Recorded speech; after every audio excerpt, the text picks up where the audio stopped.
Welcome back to the channel. If it's your first time here, welcome. Hopefully you find what I'm going to be talking about today useful, and if you are a returning viewer, welcome back. So what have I got here? I've got my pair of Forma Adventure Boots. So I've had these boots just over a year. I've ridden just over 20,000 miles in them, and I thought it would be a good opportunity this to tell you about my experience. So I guess let's start off with what the boots are designed to have. So as far as the construction is concerned, we have got full grain leather all the way around. We have stitched soles, so they're not glued but stitched, and we have double stitched panels as well. So if you are able to see there, you can see the double stitching that is going on there.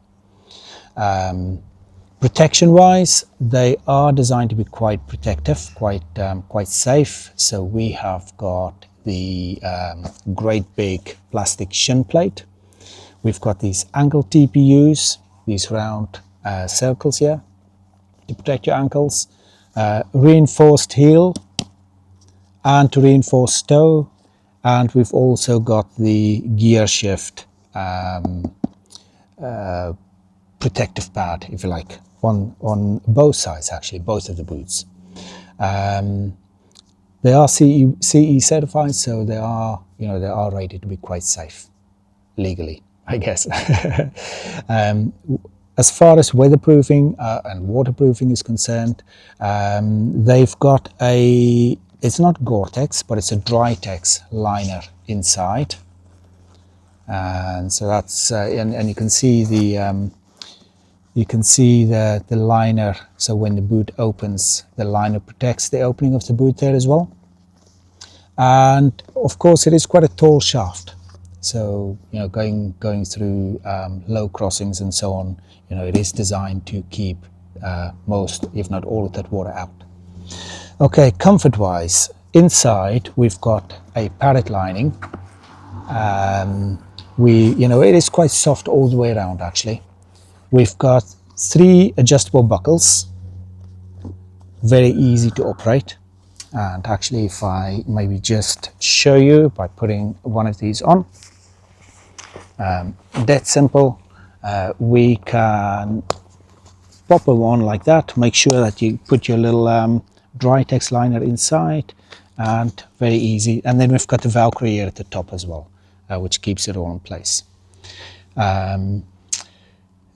If you notice though, and I don't know whether you're going to be able to see this, but if you notice, I've got a little bit of a gap between my boot and my leg. So it doesn't fully enclose my leg. There is a little bit of a gap. Even when I've got my riding jeans on, I've got the same as well. Okay, so grip wise, we have got these great big soles.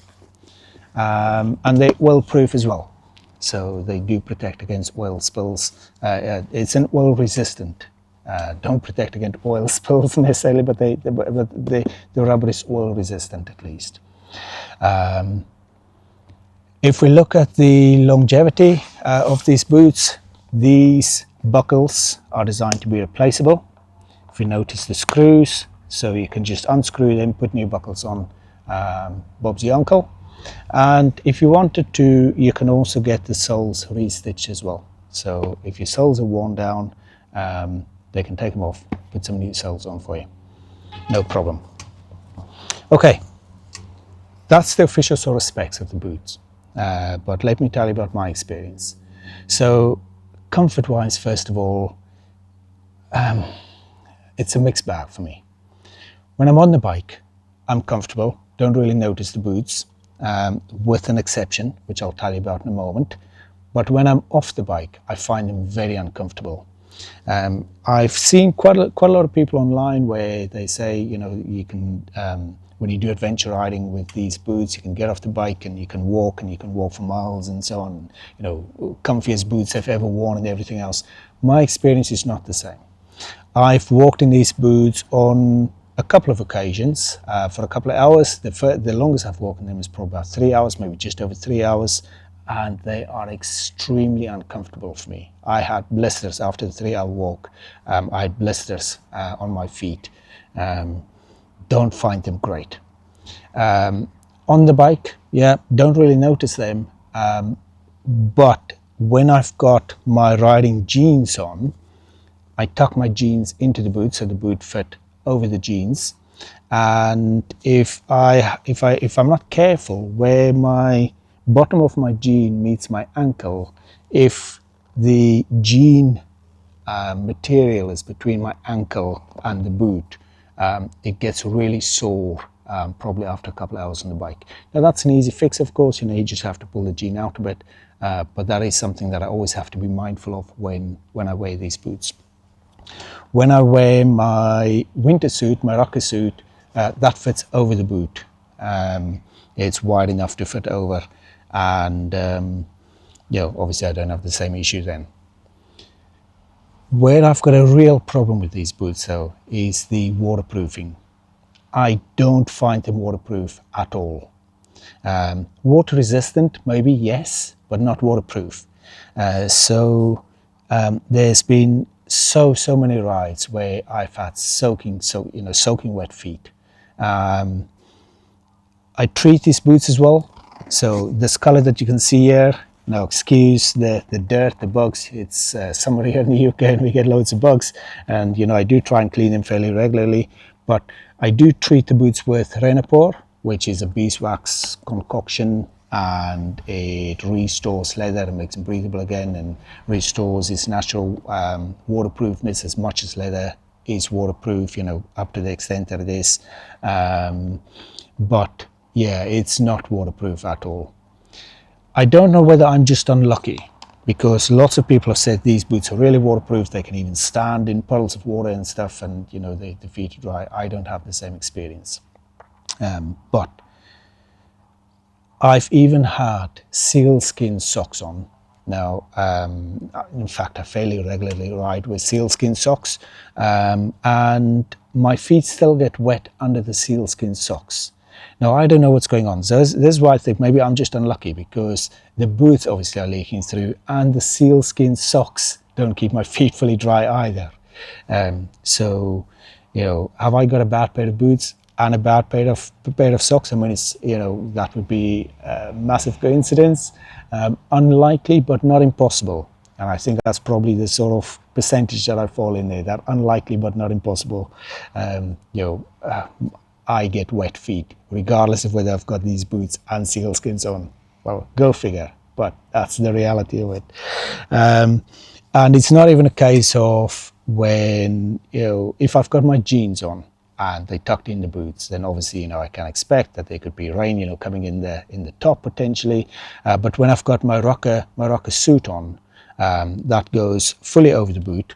So the only bit that is exposed to the water is obviously this bottom bit, the foot bit, and with the rain, with that being exposed to the rain, like I say, even with my sealskin socks, my feet still get wet. Yeah. Okay, so would I buy these boots again? No, I would not. I'm actually only going to finish riding this season with it, so the summer. And then come the winter, I'm going to get a new pair of boots. I want a proper Gore-Tex pair that will keep my feet properly dry. And I want a warmer pair as well. I don't find these boots particularly warm. Fine for most days riding, in fairness, but when it gets really cold, these boots just don't cut it. So the coldest that we've been has been -8. With the wind chill factor at the time, it was probably closer to -20. I mean, that is, it was freezing cold. The roads were covered in snow. We were out in that. It was in the Highlands of Scotland in January during a storm. And the boots didn't keep me warm. Now, that's maybe not the boots' fault, because it was very cold. I had multiple layers of socks on, like warm thermal socks, multiple layers of thermal socks on, but there's been plenty of occasions when it hasn't quite been as cold as that, and the boots just don't keep my feet that warm. So, long story short, come the winter, I will be replacing these with a more suitable winter pair of boots. Like I say, properly waterproof, that's the number one consideration for me, and then warmer as well. Another thing to maybe just point out is that if you have a look there, can you see how rusted that is? So that's not something that, I mean, this was a £250 pair of boots. I wouldn't expect my buckles to rust on a £250 pair of boots. So shoddy workmanship or shoddy materials, that could have been aluminium, to make sure it doesn't rust. But there we go. These are of course replaceable, but I don't see why I should have to replace my buckles after a year because it's rusted. If they don't work anymore, they're broken, fair enough, but not because they're rusted. So there you go. That's my experience with these boots. Your mileage might vary, of course. So if you are looking at the Forma Adventure Boots, hopefully this will help you make an informed decision.